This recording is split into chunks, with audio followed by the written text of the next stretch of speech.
Este es el primer Tangente de 2024. Feliz año para todas y todos.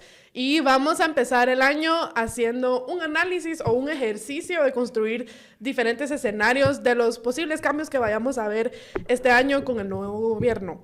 Es un año bisiesto, es un año en que cambia el gobierno y cambia el legislativo también. Así que van a pasar muchas cosas y supuestamente pues podemos prepararnos mejor si sabemos qué posibles escenarios puede haber y qué cosas pueden ir cambiando. Así que para eso invité hoy a dos personas que yo creo que son ideales para esta conversación. Una de ellas pues ya la conocen, es Yanely Vázquez. Hola. Bienvenida. Feliz año. Bienvenida, Yanely. Ella es periodista y la han visto seguramente o escuchado en otros episodios aquí de Tangente, porque es pues parte del equipo que vamos rotando aquí. Y también invité a Václav Mášek. Bienvenido. Gracias, feliz año para ustedes. Václav es sociólogo, él está sacando un doctorado en Estados Unidos. Y si no lo siguen en sus redes, pues pueden buscarlo en Twitter. Él suele poner pues parte de su trabajo, los papers que publica, sus análisis o las entrevistas que le hacen en medios internacionales y demás. Así que bienvenido, Václav, y gracias por aceptar la invitación. No, a ustedes por recibirme, Yanely, también un gusto compartir mesa contigo y primera vez en vivo aquí en la guarida de Tangente. Muy feliz de poder empezar el año con tan agradable compañía. Sí, porque Con otras tan buena veces... gente. Con tan buena gente.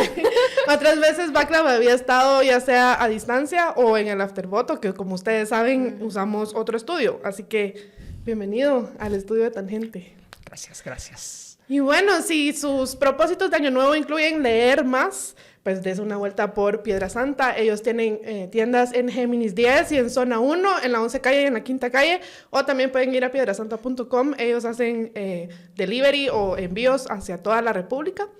Y también si parte de sus metas de este año es renovar sus espacios, pues visite San Miguel. Ellos tienen maderas, muebles listos para armar y de todo lo que usted pueda necesitar para pues renovar sus espacios. ¿Ustedes hacen propósitos de Año Nuevo? Pues sí. Sí, de hecho, me iba a reunir ahorita con unas amigas esta semana para hacer el Vision Board, que nunca he hecho algo así, pero no sé, siento que las vibras están adecuadas para hacer eso. Y sí quiero hacer varias cosas, la verdad. ¿Y tú? La última vez que hice mis resoluciones para el año fue hace 4 años, cuando fue el 2020. Y estábamos revisándolas de nuevo y pues unas se cumplieron, otras no, pero me da mucho gusto como saber que inconscientemente uno está tratando de perseguir esas metas, ya sea académicas, personales, profesionales, pero sí las hago. Y yo, la verdad es que no hago propósitos, sino que hago un ejercicio donde veo qué quiero más y qué quiero menos. Entonces, digamos, hago una lista de las cosas que hice este año, que quiero hacer más el otro año y qué cosas quiero solo sacar al siguiente año. Y cuando haces las cosas que querés más, te das cuenta que logras cumplir un montón de cosas. Sí. O sea, porque vienen por añadidura, digamos. Priorizarlas. Ajá. Así que ese es el ejercicio que hago. Pero el ejercicio que vamos a hacer hoy es plantearnos escenarios para ver cómo va a estar el próximo gobierno o cómo va a estar el próximo año. Para terminar en una buena nota, vamos a dejar los escenarios optimistas para el final. Y empezamos por los escenarios nucleares, los pesimistas. Yo sé que ambos, o sea, ustedes dos y también yo, pasamos mucho tiempo en redes sociales o viendo noticias o viendo los medios y demás. Entonces quizá tenemos como un panorama mucho más amplio de qué es lo que podría suceder y no somos presa fácil del miedo de este tipo de narrativas que se están construyendo, porque cuando uno platica con gente que no está tan metida en las noticias y en la política, se nota que todavía existe un miedo del posible escenario de que no tome posesión Bernardo Arévalo. Y yo creo que hablo por los tres, pero no sé, ustedes me dirán si sí o no, que creemos que ese escenario es muy poco probable, ¿no? Pero igual evaluémoslo, ¿no? Yo ahorita que estuve en Año Nuevo, en eventos y demás, personas que no están tan metidas en la política y que acuden a uno a preguntarle, una de las principales preguntas es, ¿cree que sí va a haber toma de posesión, sí o no? ¿Qué tendría que pasar o ven? Porque a mí de verdad me cuesta mucho ver un escenario en el que posiblemente Bernardo Arévalo no pueda tomar posesión. ¿Pero cómo lo ves tú? Yo estoy pues muy optimista, la verdad. Me es difícil como después de ver lo que aconteció a final del año con la comunidad internacional volcándose en favor de la democracia en Guatemala, con las sanciones diplomáticas de Estados Unidos y de la Unión Europea, me parece que es muy difícil que no se concrete la toma de posesión el 14 a las 14. Dicho eso, me parece que la amenaza sigue muy latente. Y sí tengo un poco de preocupación por el hecho que todos sabemos que la fiscal general va a mantenerse hasta el 2026, entonces va a ser una cuesta arriba, en dado caso el gobierno de Bernardo Arévalo asuma y Semilla logre pues efectivamente tener una bancada en el legislativo que opere y que sea la tercera más grande. Aún así creo que va a ser no solo una luna de miel muy corta, o sea, tiene seguidores muy exigentes y la población está exhausta de la forma en que se ha venido haciendo política, sino que todavía existe ese como sigiloso intento de deslegitimar sus personajes, ¿no? O sea, esta idea de que sigue habiendo ese antejuicio contra él, también contra Samuel Pérez, que es el líder en el Congreso. Me parece que esas dos pueden ser como las armas nucleares que hablabas tú, ¿verdad? O sea, es la opción de realmente ya envalentonadísimos perpetuar ese golpe que, pues, yo hoy, desde un punto de vista más técnico y menos como narrativo, sí creo que ya van como 4 intentos de golpe contra Bernardo. Creo que los he contado desde que secuestraron las actas en el Tribunal Supremo Electoral, desde que lo intentaron desaforar a los magistrados del Tribunal Supremo Electoral, y me parecería que sería el más directo, ¿no? O sea, quitarle la inmunidad, que no pueda asumir y pues de nuevo tener este problema que es el Congreso el que tiene que resolver este problema. Pero no sé cómo lo miras tú, Janelle. O sea, a mí me parece muy alejado de la realidad, pero que narrativamente, así como dices tú, Lucy, sigue existiendo una latente como miedo, ¿no?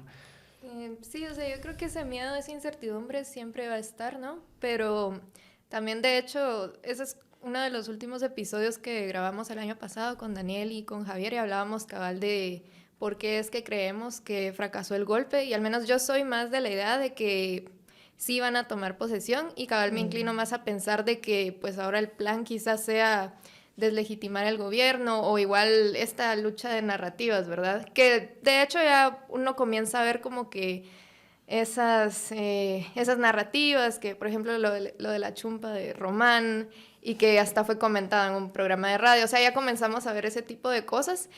Y también algo, pues por si les interesa ir a ver el episodio, algo en lo que sí concordábamos los tres es que quizá el escenario más catastrófico y que nunca se descarta es que pues esto pueda trascender a un magnicidio, ¿verdad? Ajá. Esa creo que podría ser, no sé, entre los escenarios más catastróficos, creo que yo veo que hay una probabilidad, o sea, nunca se descarta, y ese es como el verdadero miedo que yo veo, pero no sé, siento que ese tipo de cosas que uno no se imagina que pasan, pero que sabe que siguen ahí las posibilidades, y más sabiendo cómo son, pues, los golpistas, ¿no? Que son personas que a veces no actúan con tanto raciocinio, ¿verdad? Que son muy impulsivos, y también las personas que los rodean son así, entonces siempre está ahí ese miedo. Sí, y son personas que están desesperadas también. Ajá, o sea, ahorita están acorraladas, están desesperadas, y hay que recordar, o sea, tu miedo no es infundado, porque hay que recordar que hubo un plan para ese atentado que se descubrió, salió a la luz. O sea, sí existe fundamento detrás de ese miedo que tú sientes, y seguramente otras personas también. Así que quizá una de las cosas que haya que priorizar es la seguridad para el binomio electo, porque definitivamente esa es una probabilidad también. El plan Colosio, ¿verdad? Y por eso le otorgaron medidas cautelares al binomio de aquel entonces, cuando eran candidaturas. Y pues ahora me imagino que las hadas tendrían que redoblar sus esfuerzos. No sé si van a tener una acción más contundente. Me imagino que no sé si han anunciado dónde va a vivir Bernardo, si en casa presidencial o en su residencia privada. Alejandro Yamatei estuvo viviendo no muy lejos aquí, en la zona 15, y tenía un contingente casi militar que acordonaba 3 cuadras a lo lejos de su casa. Entonces, si él fue un presidente que va a salir no solo siendo el más odiado, ahora que entra Bernardo con un mandato realmente fuerte después de ganar el 60% de la segunda vuelta, me imaginaría que nos afectaría de una manera a nuestra mentalidad de nación que se intente un asesinato contra el presidente electo. Hoy sigue siendo Bernardo la persona con mayor popularidad entre los personajes políticos del país. Entonces sí, eso es un miedo que creo que, aunque no hayas votado por Bernardo, puede pues causarte intensa angustia, ¿no? Claro. O sea, que pueda haber esa impunidad al punto en donde una persona puede, así como sucedió con Monseñor Gerardi, que una persona de tantísimo talante, reconocido a nivel internacional, una voz por las causas justas, pueda ser asesinado en sangre fría. Sí, y sin mayor consecuencia. Bueno, al final sí hubo, ¿no? Pero por mucho tiempo hubo todo este tema de rumores y demás y causó mucho zozobra el no saber o el no tener claras las causas de ese asesinato. Entonces sí, definitivamente el escenario de un asesinato político creo que da miedo y no se descarta del todo. Y definitivamente creo que es como de lo peor que podría pasar, ¿no? Luego, con el otro de no tomar posesión, yo creo que lo que hay es como digamos, los golpistas se rodean mucho de esta gente que siguió todo el discurso de Donald Trump, ¿no? Y de los republicanos en Estados Unidos siguieron la misma receta, usaron el mismo tipo de campaña electoral, usan la misma narrativa, el mismo macartismo para asustar a la gente. Y como esta gente también tienen esa misma esperanza, delirio, donde dicen como, no, al final esto no se va a concretar y no va a tomar posesión. Como hacían los seguidores de Trump en Estados Unidos, que decían como que, no, al final Biden no va a tomar posesión. O en marzo va a venir Trump y va a demostrar que todo esto fue un fraude y va a sacar a Biden. Y bueno, estamos 4 años después y ese marzo nunca llegó, ¿no? Y luego se metieron en abril todo el tema de que se metieron al Congreso, ¿fue, no? O al Capitolio. En enero, el 6 de enero de 2021. Y digamos, yo creo que solo es esta gente que está muy enclaustrada en una burbuja trumpista que cree que de verdad hay alguna posibilidad de evitar la toma de posesión. Lamentablemente son personas que son muy, digamos, escandalosas, hablan recio, replican su narrativa por todos lados y por eso hay gente que está pensando como no lo van a dejar tomar posesión. Lo que hay que recordar y porque a mí no se me hace plausible ese escenario es que estas personas que organizaron el golpe están muy debilitadas. Digamos, muchos vienen de partidos políticos que el 14 de enero van a desaparecer y ahí terminan su cuota de poder. Otros son personas que están sancionadas internacionalmente. Entonces, digamos, esta gente ya está muy debilitada. Y también hay que recordar que si bien son golpistas formalistas, porque siempre han buscado hacerlo todo como de acuerdo a la ley, según la interpretación de ellos, ¿no? Y tergiversan las leyes, pero siempre tienen algún tipo como de fundamento huizache para todos sus movimientos, y aquí ya se les acabaron todos esos fundamentos de huizaches. Digamos, ya en qué van a sustentar sus ataques y su posible golpe de Estado. Así que yo ese escenario, el más nuclear, no, el segundo más nuclear, porque creo que el más nuclear sería el magnicidio. Sí, ese es horrible. Perdón. No, pero creo que es importante discutirlo. Este segundo, donde no tome posesión, lo veo poco probable. Ahora, entre los probables y difíciles que veo yo, es todo el tema de que Bernardo Arévalo tome posesión, pero se le haga la vida imposible desde distintos frentes, ¿no? Tomando en cuenta que, lo que bien decías, la fiscal general Consuelo Porras va a continuar hasta el 2026. Eso quiere decir que 2 años puede haber un gobierno que esté en constante asedio o bajo constante ataque por parte del Ministerio Público. Desde posibles investigaciones, peticiones de retiro de la inmunidad, etcétera, acoso, sobre todo como hemos visto que se ha instrumentalizado pues el sistema de justicia en estos últimos años. Y luego también con un legislativo con una bancada que si bien se triplicó, pues aún no tiene lo necesario para poder aprobar decretos, pues, o digamos, tendría que negociar y buscar esas alianzas, cosa que también puede ser un poco difícil. ¿Cómo ven ese escenario de toma posesión, pero todo está en su contra? Difícil. Pues a mí me parece que se cierra el escenario. Yo estudié estudios latinoamericanos y del Caribe, entonces mantengo como mis ojos bien abiertos, qué es lo que está pasando en el hemisferio. Y no es que se repita la historia, pero hay muchos ecos en la historia. Y especialmente ahora que pues tuvimos esa salvaguarda de la Corte de Constitucionalidad que nos dijo que se iba a poder asumir el 14. Yo vi que se cierra el escenario de Nicaragua. O sea, no vamos a ser un país de un solo partido, que es casi un estado militarizado, donde cualquier tipo de disenso es criminalizado. Ahora lo que se abre, veo yo, es como un escenario tipo Perú, en donde el presidente tiene 2 de los 3 poderes en contra, tiene que luchar de alguna manera, legitimar su mandato en políticas públicas. Y pues en Guatemala está un poco complicado con el tema del presupuesto, que no sabemos si va a ser el del año pasado. No, sí, ya sabemos. Va a ser el de 2023. El de 2023, que le quita al Ministerio de Salud también, al Ministerio de Educación, que son ofertas de campaña, que Bernardo, pues al final, como la corrupción era su sombría mayor, pues hacer que funcione el Estado tendría que ser su objetivo principal. Y que a partir de ese tipo de tambaleo, pues el Congreso lo quiera desaforar, ¿verdad? Que es lo que pasó en Perú con Pedro Castillo.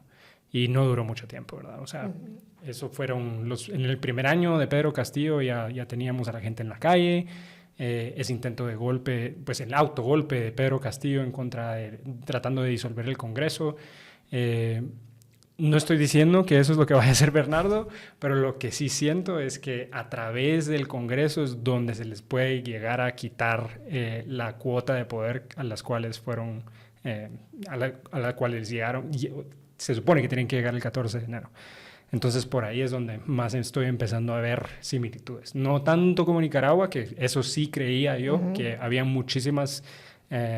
pues la analogía que utilizaba yo era que era nuestro espejo y nuestra ventana. O sea, podíamos ver a muchas de las acciones del Ortega en las acciones de Yamatei, y que también podíamos verlo como una ventana porque se miraba a lo lejos, pero en realidad estaba más cerca de lo que parecía. Perú es como la inestabilidad política perpetua. Y pues eso es lo que me temo yo, ¿verdad? Que a partir de tratar de desaforarlo por el legislativo, comencemos en esa espiral de la muerte. Bueno, es que elige el legislativo al presidente del Congreso, y ese presidente del Congreso termina siendo alguien que no es afín al oficialismo. Y ese, pues como no fue electo popularmente en un voto presidencial, pues cambia completamente las reglas del juego, y como lo hizo en Perú Dina Boluarte, saca al ejército a las calles para reprimir, y pues ahí sí el saldo fue mortal. Murieron muchísimas personas.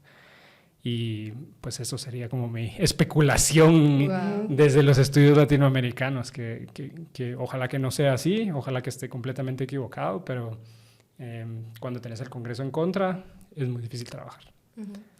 Sí, yo creo que ahí hacer este análisis sería obviamente más sencillo partiendo de pues cómo será integrada la Junta Directiva del Congreso, pero para eso también faltan algunos días.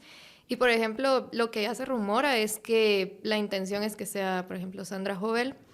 Entonces, eso que nos dice que será un Congreso que, como tú dices, pues trabajó de la manera en que prácticamente ha estado trabajando en los últimos 4 años, pero igual se sabe o es casi que muy probable que vaya a haber otra planilla que si no esté integrada por diputados de Semilla, cuanto menos y encabezada.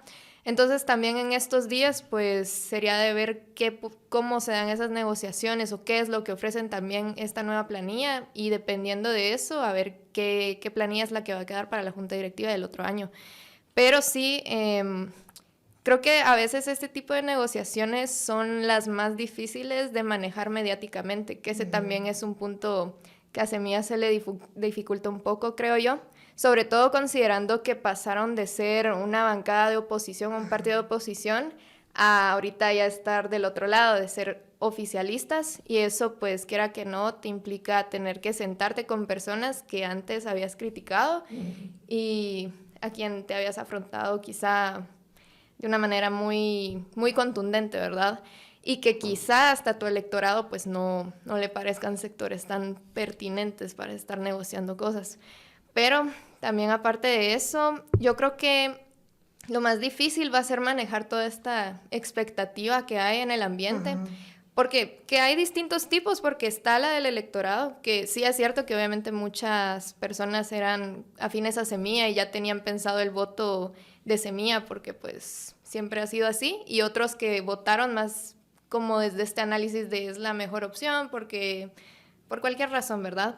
Entonces está por un lado la expectativa del electorado, pero también la de una población que, como dices, está ya cansada de la política de siempre, pero que también, pues incluso en los ofrecimientos en campaña del partido se ve esto de la lucha contra la corrupción, que mejorar las condiciones de vida, pero partiendo del presupuesto, que ya sabemos que va a ser de 116,000 millones, pero si se acuerdan, lo que pedía Jonathan Mencos cuando iba todavía a la comisión 126. Era de 127. Ajá. Entonces, sí, uno dice es bastante dinero, ¿no? Pero al final no es realmente el presupuesto que según el análisis de ellos les iba a permitir cumplir todas estas propuestas que habían hecho en campaña. Entonces yo creo que también, pues sí pueden readecuarlo, pueden hacer modificaciones internas y todo, pero eso también les lleva un poco más de tiempo, entonces quiera que no, puede que eso retrase también cómo se vayan ejecutando esas propuestas y esos proyectos. Y visiblemente lo que la población quiere es resultados ya, ¿verdad? Exacto. Los famosos primeros 100 días de gobierno, pero ahí está el reto de ellos, supongo yo, de explicar por qué razones no se puede ejecutar todo lo que prometieron. Y entre eso está que quizá no sea cuestión de voluntad, sino lo que el sistema te permita hacer realmente. Uh-huh. Y entre eso está también la voluntad que hay en el Congreso para como que ayudarte, ¿verdad?, a gobernar. Sí, incluso yo me atrevería a decirte que más allá del presupuesto es las condiciones del Estado. Digamos, ellos están recibiendo un Estado totalmente oxidado, digamos, una maquinaria que está acostumbrada a no operar por décadas. Es decir, la capacidad de Estado de Guatemala es prácticamente nula, digamos, es muy poco lo que aún con presupuesto se puede lograr hacer, porque no ha operado el Estado desde hace muchísimos años y para lo poco que opera es para beneficio de esas personas que han llegado, digamos, a servirse. Entonces, por mucho que ellos quieran ejecutar, están recibiendo una maquinaria que no está acostumbrada a ejecutar, uh-huh. digamos. Y eso es uno de los muchos problemas que uno ve. Por ejemplo, el famoso ese préstamo Hambre Cero, no me recuerdo cómo se llama. No se llama Hambre Cero, Crecer Sano se llama ese préstamo. Que está allí y está el dinero y ahí está el préstamo desde hace ya, que creo que ya van a ser 6 años o algo así y no se ejecuta. O sea, ejecución bajísima. Y si tú vas y ves los ministerios cómo operan y vas viendo que la ejecución es baja y baja y baja siempre. Entonces, pueden tener el presupuesto, pero si reciben un Estado que no sabe cómo ejecutar, creo que el gran reto va a ser eso, como despertar a ese gran elefante blanco, ¿cómo es que le llaman a eso, no? Cuando queda ya solo el cascarón, y lograr que sí se ejecute ese presupuesto que están recibiendo, independientemente de que sea menor o no. Y lo que tú bien decías, hay expectativas súper altas de la población de decir, esto es algo diferente, es distinto a la política tradicional. Y mucha gente que ya está pidiendo milagros, ¿no? Sí. Diciendo como, espero que Bernardo Arévalo, por favor, haga, qué sé yo, que desde un tren nos lleve al mundial, etcétera. Sí, todo lo demás. Y hay que estar conscientes. Yo creo que eso va a ser una tarea bien importante que Bernardo y Karin tienen que lograr, y es reajustar esas expectativas de la población. Uh-huh.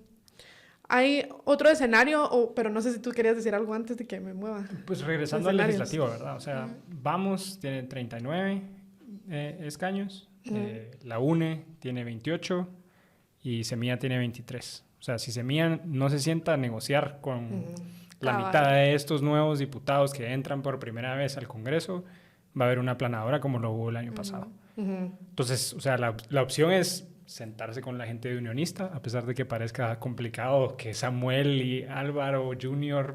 se vuelvan a sentar en una mesa, a menos que sea Tangente de episodio 2. Las personas de valor, las personas de todos. O sea, URNG, uno pensaría, bueno, ya no entró ninguno, ¿verdad? No, esos son los que desaparecen. Que ya solo queda uno. O sea, no veo que puedan mantenerse ese purismo ideológico de solo con las personas progresistas.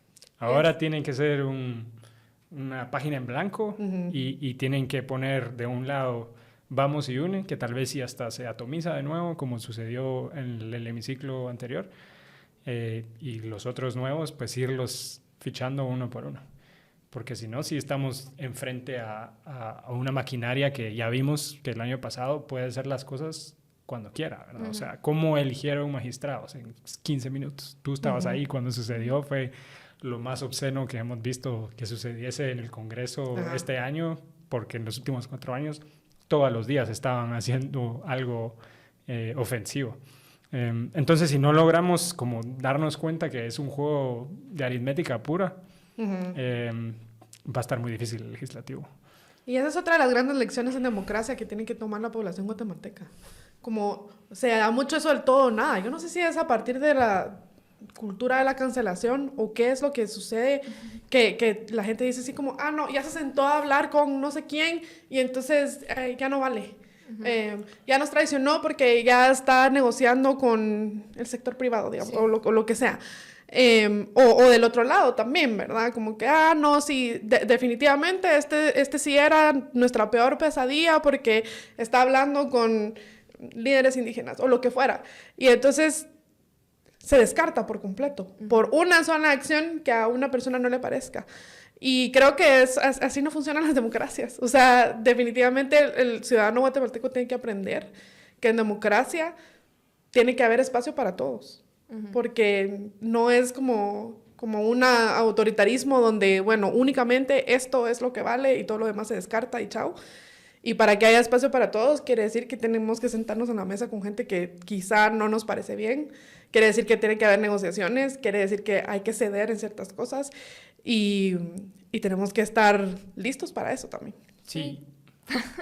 No, y es que negociar, no, a veces, y lo hemos visto en ejemplos recientes, implica para estas personas algo ilícito, pero no siempre tiene que ser así. Y eso es también parte de lo que tenemos que entender. Por ejemplo, no sé, usualmente se veía esto de los sobornos, pero ahorita creo que va a entrar en juego, por ejemplo, con los alcaldes, que ese también es otro rollo, que sí, ya había habido pues acercamiento entre Arévalo con muchísimos alcaldes y sí asistieron 200 más o menos a esa reunión, pero igual mantener esa, no sé si lealtad, si decirle así, o pues esa colaboración también implica seguir negociando. El reto está en cómo hacer eso de manera no ilícita. Por ejemplo, porque ¿qué quieren los alcaldes? Igual quieren obras para su municipio, quieren que se vea el trabajo. Y esas son cosas que tú puedes negociar de una manera correcta, digámoslo así. Sí, o sea, ese mecanismo de utilizar fondos del Estado, fondos públicos, para poder asegurarse el voto por la iniciativa o el puente, los fondos para el puente en la municipalidad, van a tener que ser completamente transparentes. Y creo que esa es la diferencia espero que sea la diferencia principal entre un gobierno de Yamatei, que fue secretismo, hermético, todo funcionando a través de cuentas de Net Center que medio hostigaban a la población con terrorismo psicológico de ahorita ya viene el pollo basado o algo así. Tiene que ser, o sea, tiene que ser un libro abierto. Incluso ahorita que mencionas todo lo de la opacidad en el gobierno de Yamatei, cerramos el 2023 con 10 días sin funcionar Guatecompras, Siges y Coin. Y ahorita estamos empezando el 2024 y van 2 días que sigue sin funcionar. Y eso es uno de los portales básicos para la transparencia, para la rendición de cuentas, para la investigación periodística, etcétera. Así que sí. Y eso solo levanta sospechas, pues. O sea, exacto. ¿Por qué no está funcionando? ¿Por qué tiene que ser este gobierno el que está...? Luego de 20 años que nunca había fallado el sistema. Sí. Y algo que también pienso con eso es que no hemos estado acostumbrados a tener un gobierno que audite o que la Contraloría pues haga su trabajo. Pero también en todo esto que hablamos de que la gente cree a veces que el Ejecutivo puede controlar absolutamente todo y que puede solucionar, por ejemplo, los problemas en el sector justicia, en la rendición de cuentas. A veces no es directamente el Ejecutivo, pero yo pienso en hasta dónde llega el alcance realmente del Ejecutivo para asegurarse de que cuanto menos no haya corrupción, ¿verdad? Porque puede ser que dentro de los ministerios, dentro de las secretarías no pase nada, pero una vez se transfiere el dinero, por ejemplo, a las alcaldías, a los departamentos, ¿qué tanta capacidad hay de asegurarse de que pues esos fondos sí se estén ejecutando como debe ser, ¿verdad? Y creo que eso es también parte de entender que, no sé, la Contraloría, por ejemplo, no sé qué tan alineada vaya a estar este gobierno. Yo diría que no tanto, considerando este antecedente cuando le querían retirar la inmunidad a los magistrados del TCE, que no tenían en la comisión ninguna prueba, y la prueba fue una auditoría que sacó la Contraloría a último momento. Entonces ese tipo de cosas me hacen pensar a mí de que por lo menos no podemos contar con una Contraloría que sí vaya a auditar ese tipo de cosas. Y entonces también a partir de ahí pueden surgir quizá ataques contra el gobierno, por ejemplo, que en una municipalidad hay un caso o algo así, entonces digan, no se resolvió nada y ya estamos en un gobierno que se suponía que iba a solucionar la corrupción, ¿verdad? Sí, y volviendo a lo que decían de que se puede negociar sin necesidad de caer en corrupción, en sobornos y demás, eso abre puerta para otro escenario. Digamos, hay un escenario en el que deja de fluir el presupuesto hacia el Congreso, ¿no? El presupuesto me refiero a para hacer los pagos y demás de la corrupción como opera en el Congreso, ¿no? Porque así es como se compran los votos, a través de presupuesto, proyectos, plazas y demás. Y digamos que se cierra ese chorro. Y entonces eso quiere decir que el binomio electo tiene como la mano arriba, ¿no? Digamos, tiene una cuota de poder de decir como, bueno, se les acabaron sus plazas y puestos y presupuestos y demás, y ni modo, les va a tocar sentarse y escuchar y alinearse de alguna forma, más si cuentan con el apoyo de la población, pues esto aumenta aún más esa posible cuota de poder. Y digamos que a partir de ahí sí se logran hacer estos grandes pactos, que es parte de la oferta que ellos hicieron, ¿no? Como parte de la campaña, Semilla dijo que quería hacer grandes pactos. Y que en esos grandes pactos, pues sí podría haber como una colaboración, porque ¿quién puede estar en contra de eliminar la desnutrición crónica, por ejemplo, ¿no? Y digamos que eso sí les permite hacer gobierno. Quizá no cumplir todas las promesas de campaña que tienen, pero por lo menos hay un escenario un poquito más favorable. ¿Cómo lo ven? Sí, yo creo que 2023 nos deja una gran lección histórica, que es octubre. O sea, fue un mes realmente revolucionario, no por las fiestas patrias, sino por el despliegue y la movilización liderada por los pueblos indígenas, que también fueron acuerpados por otros entes sociales, ¿no? O sea, otros sectores, estudiantes, catedráticos, trabajadores de salud, trabajadores del sector público también, del sector privado, personas que salieron a la calle y que pues hoy en día enfrente al Ministerio Público continúa, ¿no? O sea, la resistencia pacífica, de menor intensidad, pero acuerpando el espacio hasta el 14 de enero. Y creo que eso nos da como una lección de cómo construir coaliciones, ¿verdad? O sea, son diferentes movimientos sociales, tal vez los 48 cantones no tienen en mente los mismos resultados que tal vez landivadrianos, pero al mismo tiempo, si unen sus fuerzas, pueden lograr realizar cosas mayores, ¿no? Más de talante estructural, por decir en términos sociológicos. Y creo que a partir de eso, o sea, a partir de esa lección de cómo se pudo movilizar a una sociedad completamente aturdida por la corrupción, que a partir de eso se puede como volver al boceto inicial y decir, bueno, ¿quiénes son las personas a las cuales les afecta la desnutrición crónica infantil? Sector educativo, sector salud, la juventud, las personas que migran. Entonces ahí ya se puede empezar a dibujar cómo pudiera ser una gran cruzada por la nutrición, que ya ese nombre existe, sí, pero aún así seguimos teniendo las métricas pues tan pobres que tenemos hasta ahora, las peores de América Latina, si no estoy mal. Entonces yo sí creo que esta es una oportunidad única. O sea, muchas personas hablaban de que venía un gobierno de un hijo de un revolucionario, entonces que iban a tratar de cambiar el sistema. Yo más bien creo que van a tratar de detener el retroceso autoritario. O sea, más que reformar todas las instituciones del Estado y hacer que esta sea una democracia funcional, que sería como mi... Sería lo mejor. Sería como mi consecuencia ideal, mi panorama o mi resultado que más me gustaría. Más bien creo que es reafirmar ante la comunidad internacional que en Guatemala sí queremos vivir en democracia.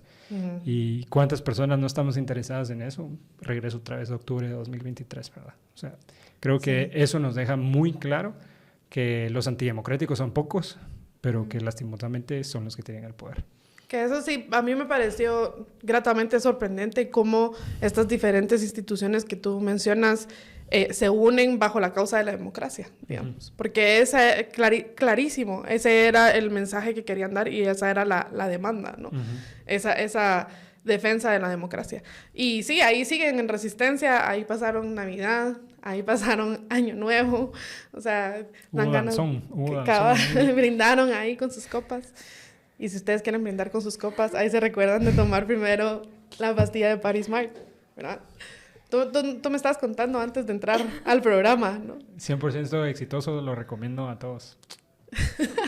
Aprovechando que pasó aquí las fiestas, Václav probó Paris Smart porque como él escucha tan gente, entonces él sabe. Sí. Y a mero que te llevas unas cajas a tu regreso. Voy a tratar de traer un par. Así que ya saben, hay que cuidar el hígado y beber responsablemente. Entonces, para eso está Paris Smart, que pueden encontrarlo en farmacias, supermercados, Super 24, y además que es súper barato. Y así protegen su hígado y evitan las molestias del día siguiente. Pero bueno, luego de esa pequeña pausa, yo tenía una pregunta para cada uno que tenía en mente, pero vamos a empezar con Yaneli. ¿Cómo ves el escenario de la libertad de prensa o de la apertura en la comunicación? O sea, venimos de un retroceso enorme en esos aspectos, desde persecución a periodistas que se han tenido que ir al exilio, acoso, hasta opacidad, porque ya no hay conferencias de prensa como había antes al salir de gabinete, porque es muy difícil que den información pública, incluso cuando uno usa la ley de acceso a la información pública. ¿Qué escenarios ves? ¿Tú crees que va a ser factible que un gobierno de Bernardo Carín revierta ese retroceso y brinde mayor acceso a la población y a los periodistas?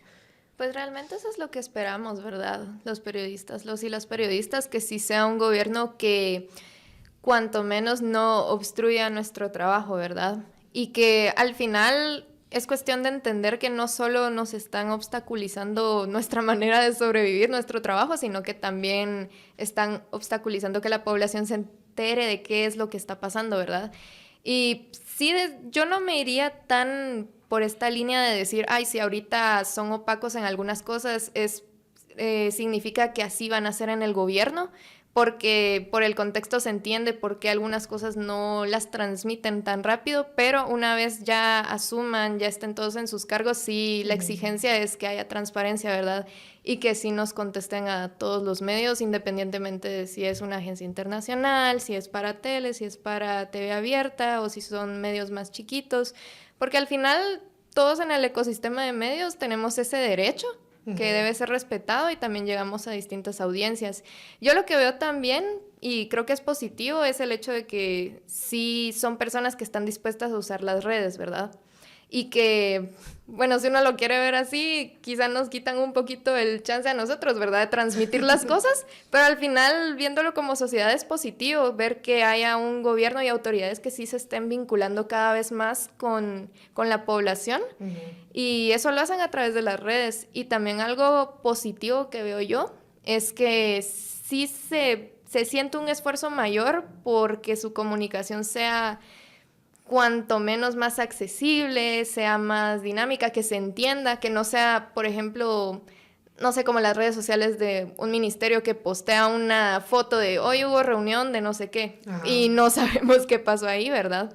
Entonces sí, también hay gran expectativa en ese sentido y también, pues por cómo ha sido, cuanto menos la bancada Semilla en estos años, esperaría que también un binomio que salió del mismo partido sea igual abierto a la prensa, que no haya acoso, que tampoco haya criminalización, por ejemplo. Al menos viniendo del Ejecutivo, eso no se esperaría, ¿verdad? Entonces sí, eso es lo que esperamos y todo pintaría que así va a ser, pero igual yo no podría asegurar nada, ¿verdad? Creo que ninguno puede asegurar nada de lo que venga en el futuro, pero sí, se ve, como tú bien dices, ¿verdad? La mejor forma de predecir el futuro es ver cómo ha sido el pasado. Ajá. Y en el pasado, pues, sí se ha visto esa apertura y eso es lo que se espera. De nuevo, es una alta expectativa que se tiene sobre el binomio electo y que esperamos que puedan cumplir. Y a ti, Václav, te iba a preguntar, independientemente digamos, los escenarios internos que veamos aquí en Guatemala, viendo la región, digamos, es un Bernardo Arévalo que le va a tocar gobernar en una región donde a la par tiene a un Bukele que se va a reelegir de una manera inconstitucional, pero que a la vez es amado por su población y goza de una popularidad inmensa. Entonces, ¿cómo guardar ese equilibrio entre defender la democracia, pero no herir esas susceptibilidades de los fans, digamos, de Bukele y demás? Sobre todo porque aquí en Guatemala el bukelismo es muy popular también, digamos. Luego tiene una Honduras que también está un poquito difícil, en una situación complicada que está pasando por, llamémosle, tal vez son esas como dolores de crecer, esos growing pains de que están tratando de volver a una democracia, pero no todo está del todo funcionando bien. Con una Nicaragua que ya sabemos que pues definitivamente padece de muchas cosas como criminalización política, periodística y demás. La gente que incluso en la religión se está criminalizando a los sacerdotes. La gente pues está viviendo bajo ese autoritarismo y es una región bien complicada, sí, digamos, la que nos está tocando vivir en Centroamérica. ¿Cómo ves ese escenario de un Bernardo Arévalo que llegue a asumir ante esa región tan complicada? Sí, yo creo que la presidencia de Bernardo Arévalo y Karin Herrera son vistas como un rayo de esperanza en un istmo de alguna manera azotado por el autoritarismo, ¿no?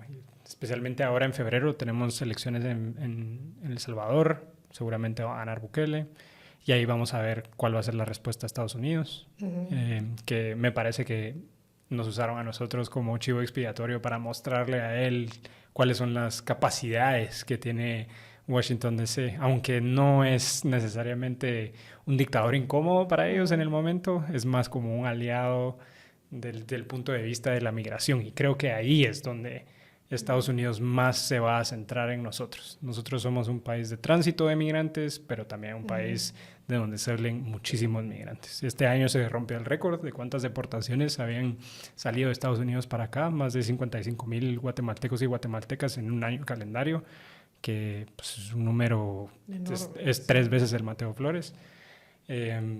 Me parece que a partir de eso es donde Estados Unidos tal vez, viéndolo como nuestra potencia vecina, ¿verdad? Y como el gran poder que nos ha tocado a veces sufrir y a veces, como esta vez, pues gozar. Ellos tienen fe en que de alguna manera esa capacidad de tener el retroceso o la autocratización va a incidir en que la gente no se vaya, que vayan oportunidades de trabajo, que la calidad de vida mejore. Y que Guatemala pues no necesariamente sea solo un país que produce exiliados, asilados, migrantes, sino que también genera oportunidades de crecimiento personal. Entonces es una gran labor, ¿no? O sea, es una responsabilidad inmensa, porque es tratar de detener tendencias que han estado pues, sucediendo durante décadas, y que están llegando a su punto más álgido. Claro. Sí, y estamos llegando a su punto más álgido. Y sí, Honduras, pues también, o sea, Xiomara Castro prometió muchísimas cosas en términos de derechos humanos y anticorrupción, no cumplió. Nicaragua se está poniendo peor. Costa Rica con Rodrigo Chávez, pues fue un giro bastante radical a la derecha y también acoso a la libertad de prensa, a los periodistas, es muy difícil allá. Y Panamá también tiene elecciones el próximo año. No sé si estuvieron viendo las movilizaciones en contra del contrato minero. Sí. Es una sociedad que también está tratando de nuevo tomar las calles para comunicar qué es su sentir, que en este caso no querían vender su país a una compañía minera canadiense. Entonces, de alguna manera, la región sigue turbulenta y aún más en el 2024, que es año electoral en Estados Unidos. Entonces, de nuevo regreso a la migración, ¿verdad? Los republicanos lo van a usar como su punta envenenada de lanza. Y es que encima hay elecciones este año en Estados Unidos también. Entonces, nosotros vamos a ser el país que van a demonizar a cada rato. O sea, nos están mandando a los violadores, a los asesinos, a la gente que solo viene a aprovecharse del sistema de seguridad social que ofrecemos aquí. Los guatemaltecos y las guatemaltecas están, como dijo el candidato que está liderando las encuestas en el Partido Republicano, están contaminando la sangre de nuestro país. No, terrible. Que ya solo eso es como el preludio de qué es lo que se viene. Entonces, va a ser muy difícil como mantener ese azote discursivo que vamos a recibir. Creo que va a ser un año muy difícil, especialmente para los migrantes que estamos allá, porque no hay otra manera de decirlo, pero los republicanos nos ven como sus enemigos. O sea, hasta las personas que tienen la famosa Green Card están en riesgo de que se les quiten esos privilegios porque el giro de Trump, muchos analistas coinciden, se está volviendo fascista, por lo menos retóricamente, ¿verdad? Entonces, Guatemala y Arévalo, a pesar de que sean un rayo de esperanza, tienen también que combatir este azote, ¿no? Este azote discursivo de que somos la causa de todos los males en Estados Unidos. Entonces va a estar difícil. Va a estar difícil. Ok. Y yo quería terminar como en una buena nota.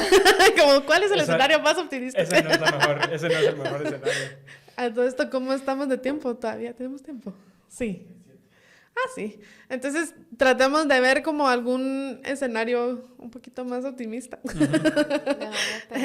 Como que, digamos, este es un año de una nueva oportunidad, sí lo hemos mencionado, ¿no?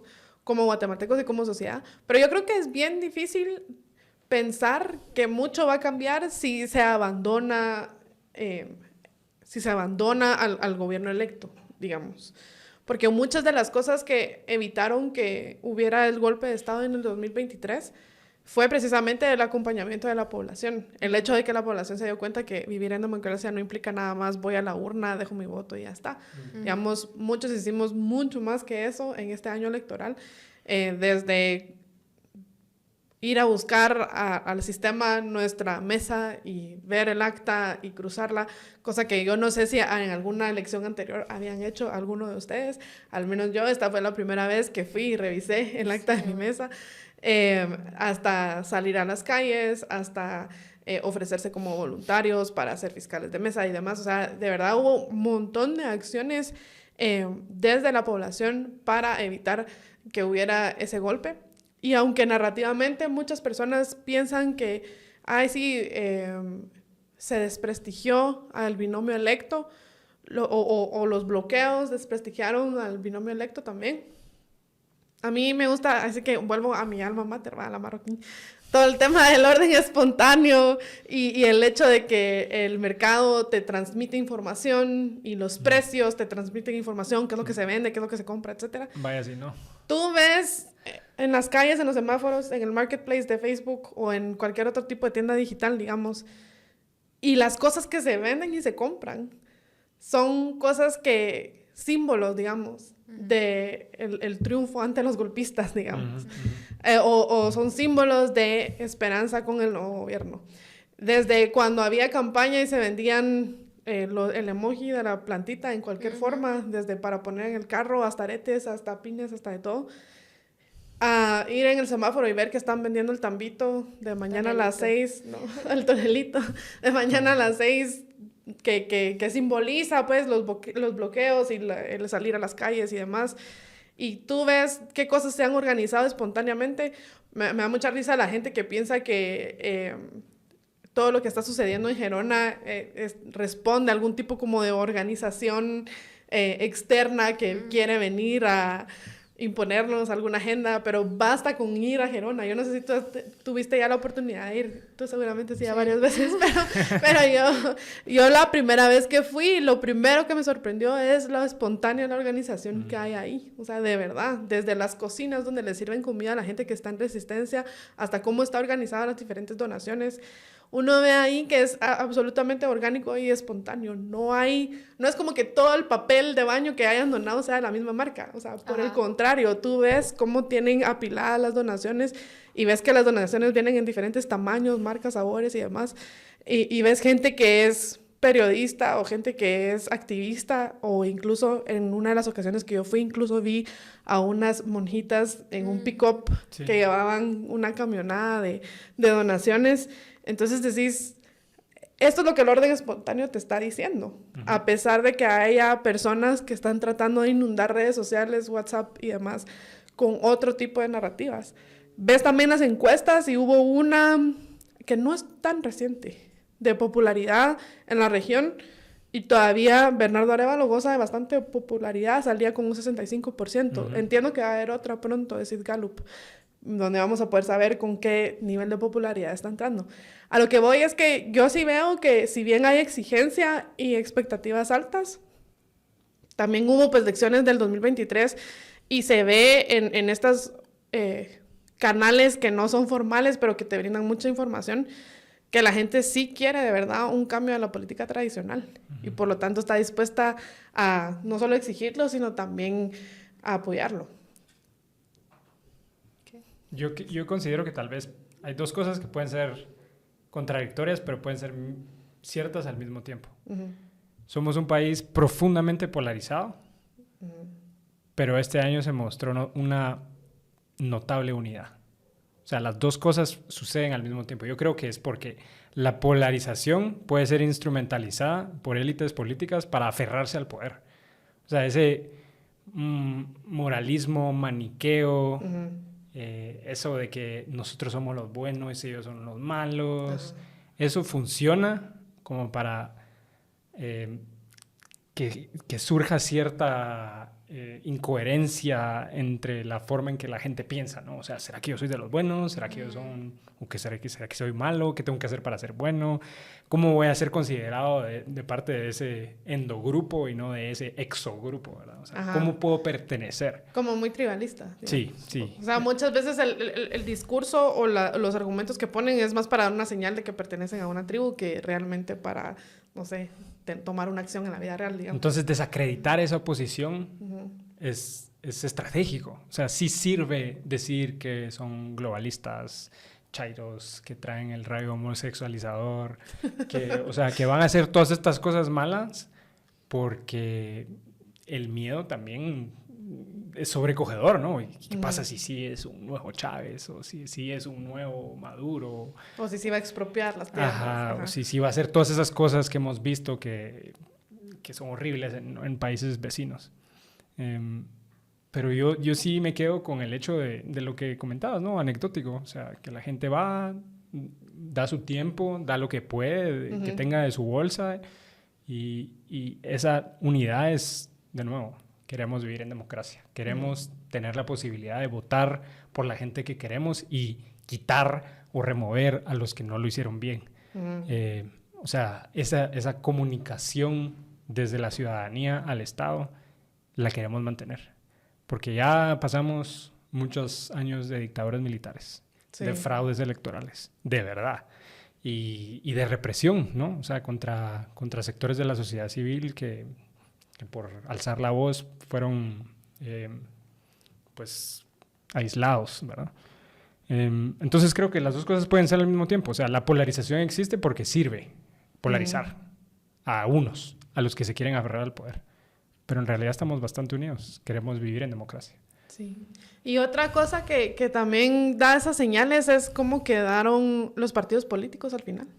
O sea, van a desaparecer un montón de partidos políticos y todos los que desaparecen, o casi todos los que desaparecen, son partidos tipo franquicia, digamos. Vehículos electorales que solo se formaron alrededor de un caudillo para llevarlo al poder y que no lograron llevarlo al poder y entonces desaparecen, digamos. Eso también habla de cómo la población está cansada de esa fórmula. Y a mí me dio pues me dio como un poco de risa y a la vez me pareció curioso cómo muchos de esos partidos que están formados alrededor de la idea republicana son los que desaparecen. Como ese Unión Republicano, Partido Republicano. Está el partido PIN, que el candidato decía, yo soy el abogado que sacó a la CECIG. Y el que sacó menos votos también. Sacó menos, o sea, ese discurso no está funcionando. No. Y eso yo creo que es una buena señal porque ojalá y fuera republicano de verdad, como a uno le enseñan en la escuela de ciencia política, que es una república, que es frenos y contrapesos, separación de poderes, alternancia en el gobierno. O sea, todos esos principios republicanos que cualquiera puede estar de acuerdo, pero no, lamentablemente solo es como una importación barata del republicanismo estadounidense en su peor forma.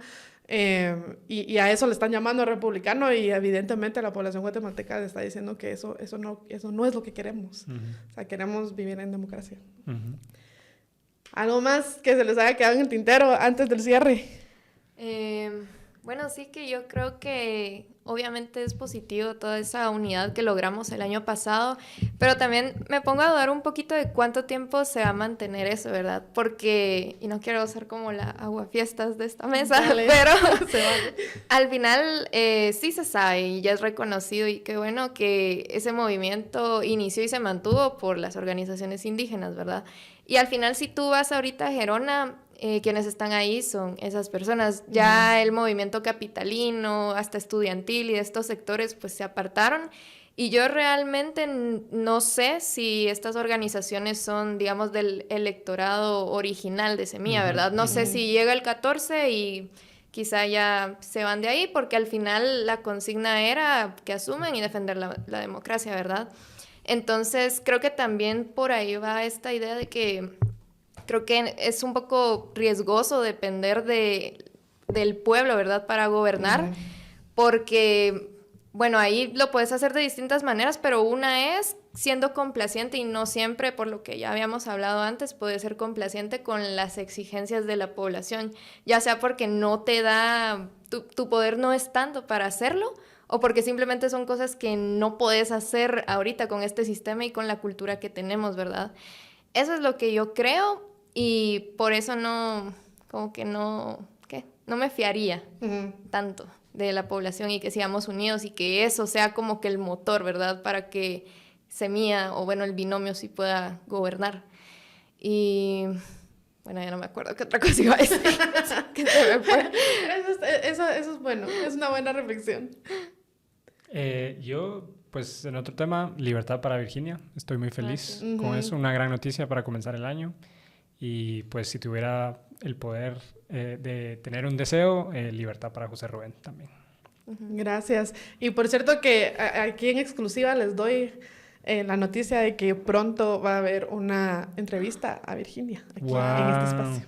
Sí. Genial. Así que y la cara de Carlos, no sé si ya lo podía decir, pero si no lo podía decir, lo digo. Así que estén en sintonía, porque pronto vamos a tener aquí a Virginia en estos micrófonos contándonos su experiencia, que por cierto, qué valentía y qué resiliencia, de verdad.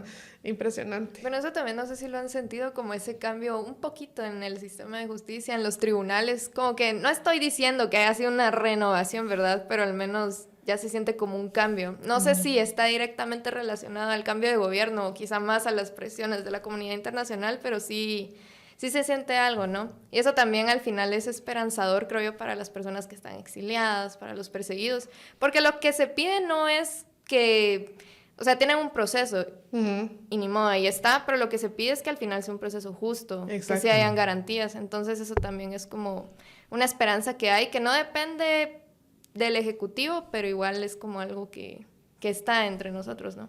Sí, ese también es un buen deseo para el 2024, que vuelvan los exiliados y que puedan hacer de Guatemala su hogar. Así que bueno, El último episodio que hicimos en 2023 se llamaba 2023, qué locura de año o algo así. Algo así decía el título, un año de locura. Esperemos que el 2024 sea menos de locura y un poco más de estabilidad, tranquilidad, construcción de país. Y gracias a todos por su sintonía, gracias por permitirnos acompañarles en el carro o en su casa. Y a ustedes dos, en la tele. Y a ustedes dos, Yanel y Vaclav, gracias por venir a conversar conmigo y nos vemos en próximos episodios de Tangente. No olviden de seguirnos y de suscribirse a nuestras redes. Gracias. Gracias. Chao.